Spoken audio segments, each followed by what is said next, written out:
Perkenalkan, nama saya Muhammad Arif Rahman Nur dengan NIM 230306007 dari kelas PTNA, Prodi Peternakan Fakultas Pertanian Universitas Sumatera Utara. Kali ini saya akan menjelaskan yaitu metabolisme lemak pada ruminansia dengan mata kuliah biokimia dengan dosen pengampu Ibu Insinyur Tativi Nesari SPTMP IPM.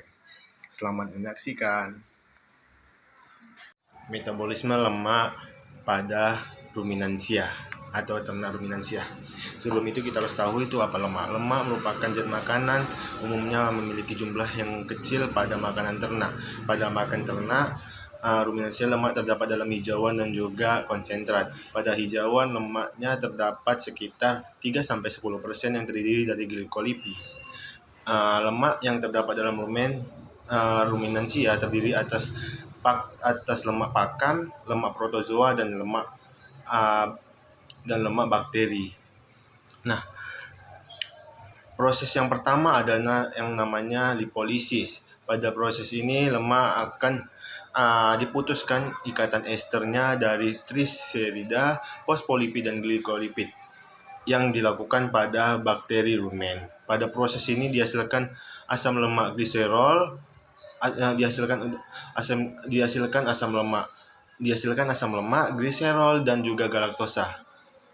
Dalam proses ini dapat dijumpai asam lemak tak jenuh, yaitu asam lemak linoleat dan juga linolenat.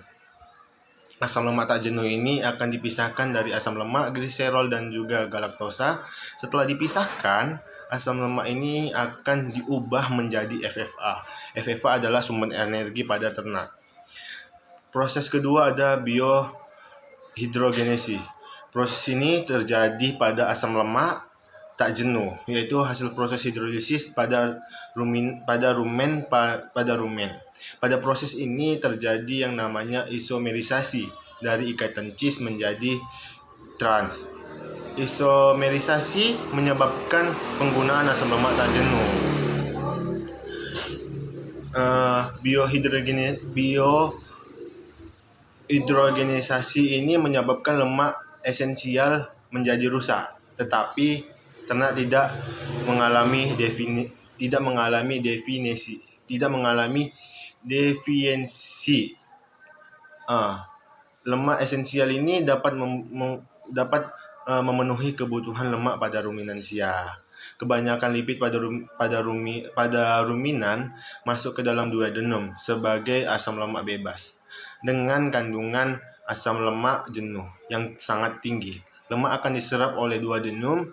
Asam lemak rantai pendek yang dihasilkan dari hidrolisis akan diserap oleh dinding rumen, dan sedangkan asam lemak rantai panjang akan masuk ke dalam epitelium dan usus halus.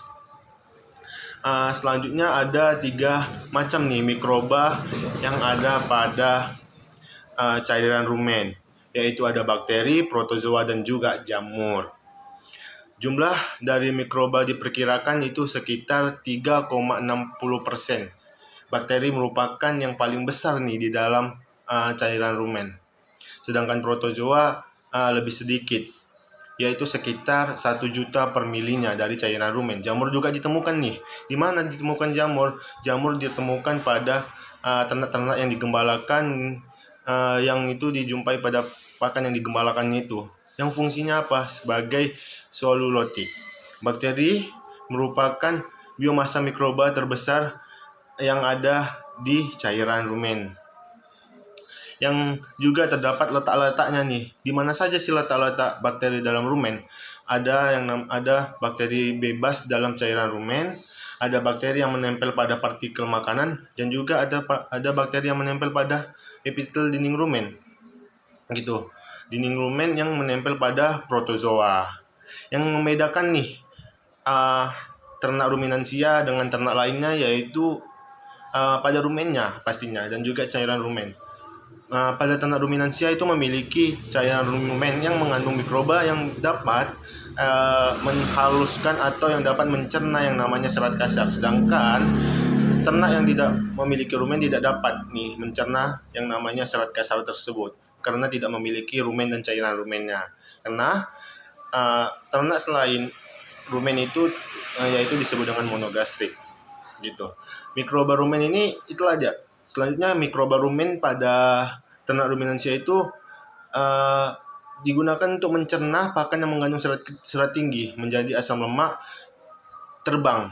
Yaitu apa sih asam lemak terbang itu? Yaitu asam asetat, asam propionat, asam butirat, asam valerat, serta asam isobutirat dan asam isovalerat. Nah, semuanya itu disebut dengan FFA. Diserap melalui dinding rumen dan dimanfaatkan sebagai sumber energi oleh ternak. FFA itu yang saya bilang tadi adalah sumber energi pada ternak, sumber utama. Sedangkan produk metabolisme yang tidak dimanfaatkan, apa sih produk metabolisme yang tidak dimanfaatkan itu adalah gas yang dikeluarkan dari rumen melalui eruktasi. Namun, yang lebih penting dari mikroba rumen ini apa sih? Yaitu biomasa yang lebih penting dari mikroba rumen itu sendiri karena biomikroba yang meninggalkan rumen merupakan pasokan protein bagi ternak ruminansia yang membawa 2/3 sampai 3/4 bagian protein yang diabsorpsikan oleh ternak ruminansia. Mungkin itu saja dari proses metabolisme dalam ternak ruminansia. Apabila ada salah, saya minta maaf. Sekian, assalamualaikum warahmatullahi wabarakatuh.